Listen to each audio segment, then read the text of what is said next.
The battle at the top of YouTube golf. Who is the king of YouTube golf? That is what we are talking about today. Now, this is something that was highly requested from you guys. I love taking your suggestions and your ideas, and you're really just asking me for my opinion on these things. And I love these style of videos, a bit more chill like the last one, where I'm addressing something that was kind of brought up in a conversation in the community that I can give my take on, and then I can let you guys jump in the comments. I love the community we've created here as an extension of the YouTube golf community. And so dropping down in the comments, letting me know your thoughts. Do you agree with me? Do you not? And your take on the whole thing. We're going to get into it. Right before we do me a favor, hit that subscribe button. Still, the vast majority of you guys watching are not subscribed. So if you enjoy the content, be sure to hit that button for me and I will keep making more for you. Diving right into it, I see this as a very interesting conversation because you have three different stages of creator. You have Rick Shields, who is by and large the top creator in the YouTube golf world by metrics. He has the biggest channel by a long shot, by over 1 million subscribers. He has one of the most prolific careers on the platform. He's been going forever. He's a very recognizable figure and name, and he provides a lot of value to people. He does entertaining content in the Break 75 and other playing series. He does club reviews, he does ball reviews, he does tips, tricks.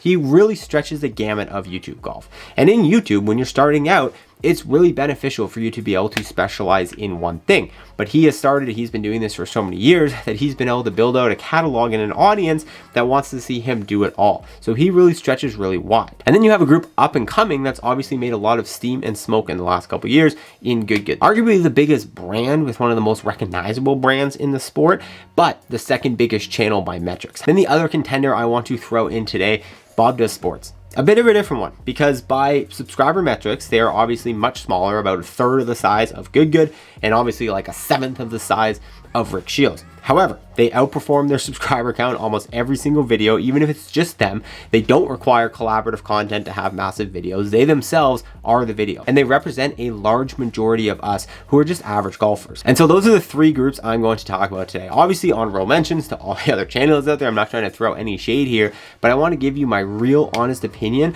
of who I think the king is right now and where I think the space is going and who's coming up next. So obviously that is the order in terms of, subscriber metrics. And if that's what you want to go off of, Rick, Good, Bob Does Sports. Now, Bob Does Sports isn't necessarily the third most subscribed to channel, but they get a pass because they just have such a consistent and rabid fan base. But here's what I want to talk about. I think Rick Shields is the biggest channel right now. I think Good will pass him in subscribers. I think it's absolutely inevitable. The growth Good has seen in the last 2.5 years, despite all the things that have gone on, their fan base is rabid. It is arguably the most rabid fan base in like all of sports content. Like, it's crazy, man. It's crazy. The things they're able to sell, the things they're able to do, the meetups, all these things. The golf world has never seen it before. The golf content world has never seen a fan base like Good has been able to create, and that is only growing. And they are pumping out content that people want to watch. They're pumping out high quality golf content on the YouTube platform, and they really stay in their lane. They create content with a very similar value prop, and I think that's something that makes them, so predictable and so enjoyable, and their content so good.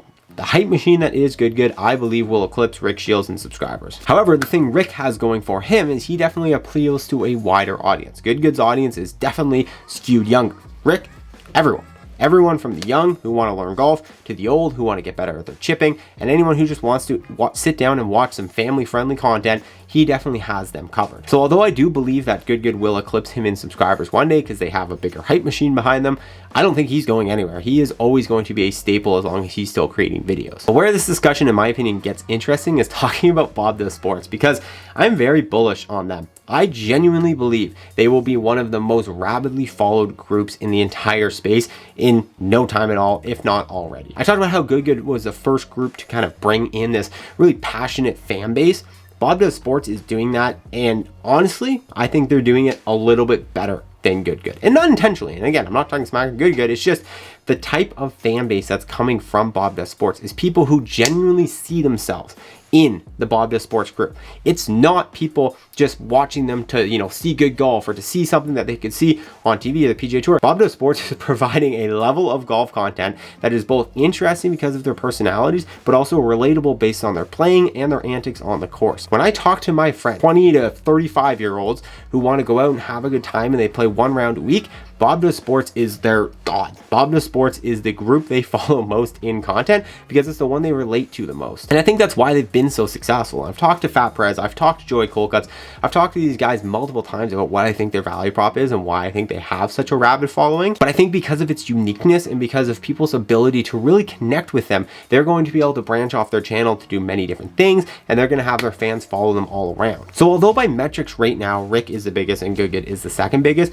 I would argue that Bob Does Sports is at the exact same level as them in terms of influence in the golf content space. Especially because I have talked obviously to these guys, and Joey in our interview talked about the fact that they're going to join a Good week, so they're going to be introducing themselves to a much bigger audience. They already had one collaborative video with Good, but a whole week they are going to get an influx of new audience. And then he talked about the fact that Rick Shields wants to bring them out to the UK this summer. If they can do both of those things this year, I would argue that by the end of this year, they may be sneaking up on 1 million subscribers. Now, despite everything I have just said, this doesn't necessarily represent the golf content I like to watch. This is what I think is going to be the biggest in the golf world, but everyone's different. Everyone has their preferences, right? And like me personally, I go against everything I just said in terms of what I enjoy. I like watching someone who's relatable to me. And to me, as a golfer who goes out there, tries to play as good as possible, I'm not the best by any means, but I try to improve my game. I take it pretty seriously. I'm not out there drinking beers.